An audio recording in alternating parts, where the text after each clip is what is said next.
This is Dick Young from Innova Industries in Fergus Falls, Minnesota.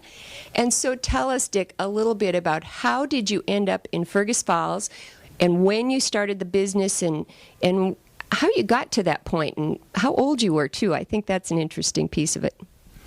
Well, I'm originally from Grand Forks and had worked in a family business up there for many years. And, you know, sometimes family businesses are a great thing. People stay on the same song sheet and so forth, and sometimes it isn't always that way. But there came a day when we decided that it was time to move on and had a love for Fergus Falls area because of the lakes. And so my wife and I, or Lorna is her name, we decided to move here, and with the idea that I'd probably just get a job and work a number of years until I retired. And after coming down here, I got involved with a friend. He had an idea for a business, said he needed some help, and so I waited around for him a little bit, and nothing really came out of that. And in talking to somebody else, he said, well, why don't you just start your own business? And in a very short conversation, he convinced me that if I was to write a pretty good business plan, even though we didn't have any money, we maybe could get our business started. And so I made a decision there within a couple of minutes, actually, of maybe this is what we should do. And I called my son, Jeff, and I said, Jeff, what do you think if we bought a laser and a CNC brake? You think we could be in business in Fergus Falls? I said, just the two of us, we could run that equipment and maybe make a living. And he said, I think that would be a great idea. And so I started to chase down equipment and do some configuring of a business plan and so forth. And it by the time we kind of pulled everything together and got equipment and a building and a business plan in place that a bank would look at and could actually say we were going to start, it took 23 months. So it was a long haul to get it going. But when you start with nothing, it takes a long time to develop something. And so that's how we got here and how we really got started with the business. So, Dick, you were in your early 50s at that time. Is that correct? You know, and certainly a lot of people would be at that age thinking about, how am I going to retire and how am I going to slow down? And yet here you were saying, I'm ready to go to the bank and borrow and lay this all out on the line. And did it worry you? Were you scared? I wasn't worried until they finally said yes, and here's the papers and sign here. And then it was kind of like when you get married and you get up in the front of the church, and all of a sudden you're thinking, well, wait a minute, now this is forever. But you know, we signed the papers and we went after it. And the interesting part is we knew we could do the business. Jeff knew how to purchase materials. He had the contacts with that. He knew how to estimate parts, which is a big thing, to know what your marketplace is and how much you need to do to compete in it. And so we developed some pretty good formulas to use to secure some bids.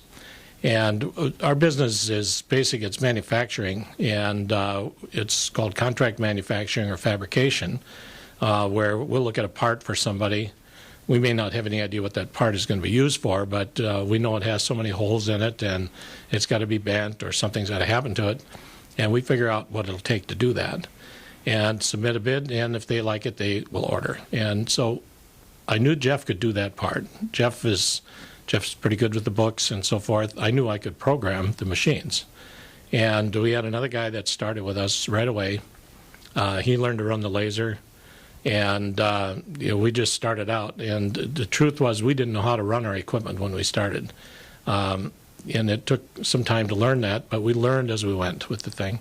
What exactly do you make or do, and who are your customers? Well, we make a lot of parts that fit into industry, and for example, we make parts for Case New Holland.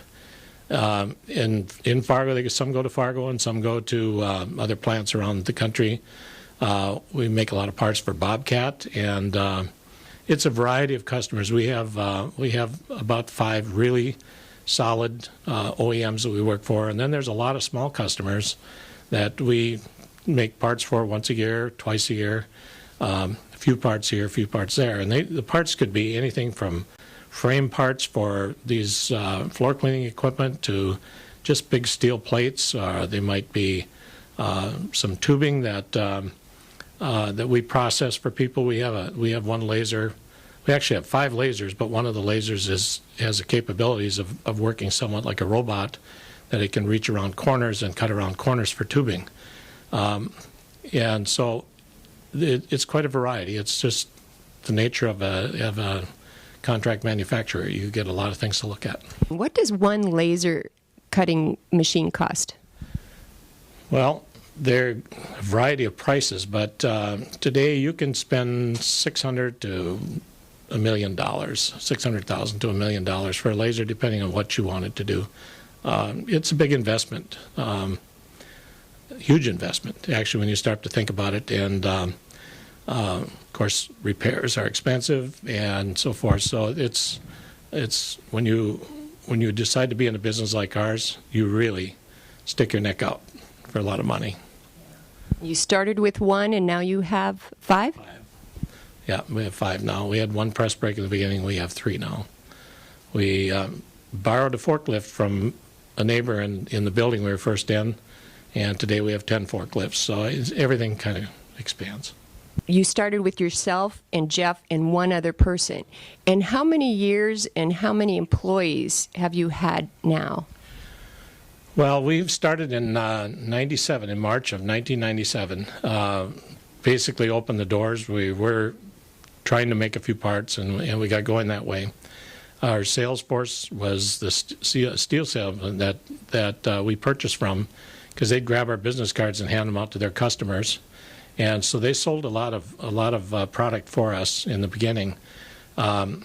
We had Jeffrey he was always a good friend of Jeff's from way back, and so he worked with us from day one. Over the years, until about 2 years ago, we had developed a crew up around 73 people, and had moved 2 times from the original location.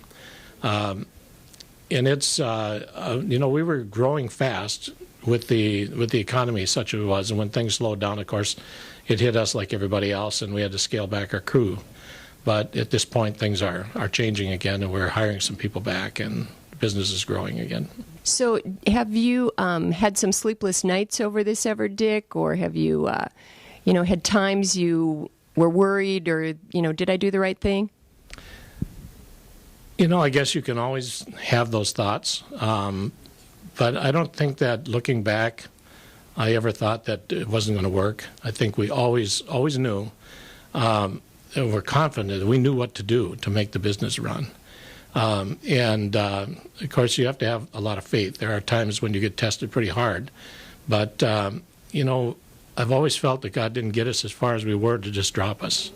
And so it was a matter of just being patient, waiting out to see what was going to happen next.